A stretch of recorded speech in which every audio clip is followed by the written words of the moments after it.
Pinatatamaan ni Anthony Davis ang dati niyang team na sinabi niya ngayong mas madaling maglaro sa Dallas dahil balik siya sa usual position niyang power forward. Ito ay matapos din bumalik si Dereck Lively at Daniel Gafford sa lineup. Mas nakaagalaw siya ng maayos sa loob ng court kaysa dating nasa center position siya.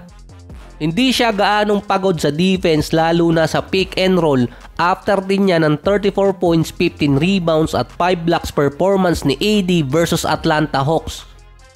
May average si Anthony Davis na 19 points, 9 rebounds, 4 assists, 2 blocks sa 6 games niya sa Dallas. Ang best season talaga ni AD dati pa kung sa stats nung 2018 sa Pelicans nung may kasama siyang isang big man si DeMarcus Cousins.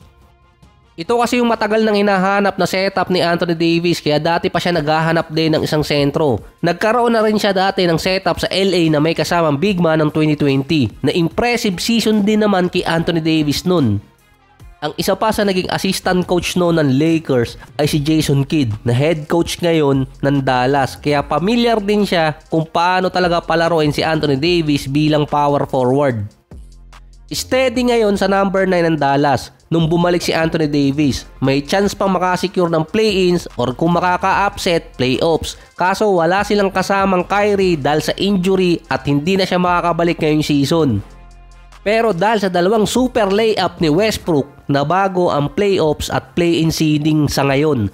Base sa mga article, ang tinatarget na makalaban ng mga team sa first round ay Memphis at yung isa pa sa play-ins naman Sacramento dahil sila yung late na nag-collapse sa West.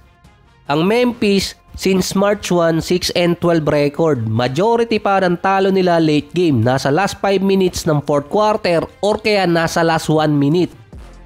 Magkakaroon pa ng 50-50 chances ang Dallas, parang ambulansya. Kung magiging standing ay number 8 ang Memphis, 9 ang Dallas at 10 ang Sacramento. Kasi kung Suns ang papasok sa number 10, may chance kasing mabuo yung Big 3 ulit nila.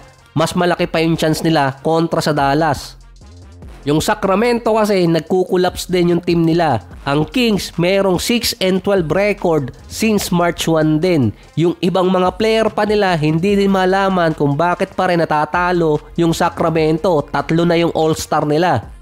Big statement din kay Anthony Davis kapag nadala niya ang Dallas sa playoffs kahit walang Kyrie sa lineup. Nananalo naman yung Dallas dati kahit walang Kyrie at walang Luka basta andon yung ibang player lalo na si Gafford at si Lively. Bukod kasi sa Memphis at sa Sacramento, nag-collapse din yung Suns. Mukha kasing sumusuko na sa season dahil nung nagtitingin ako ng highlights sa account nila sa Twitter kapag may game sila, hindi na sila naglalagay after yon ma-injure ni Kevin Durant.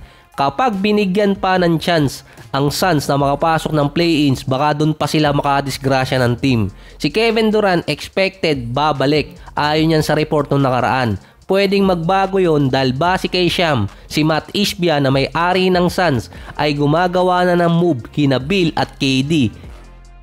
Mukhang natauhan yung may-ari. Sinabi kasi dati ni KD na willing siyang i-workout ang relationship niya sa Suns para makapag-stay. Pero si Matt Ishbia sumuko na.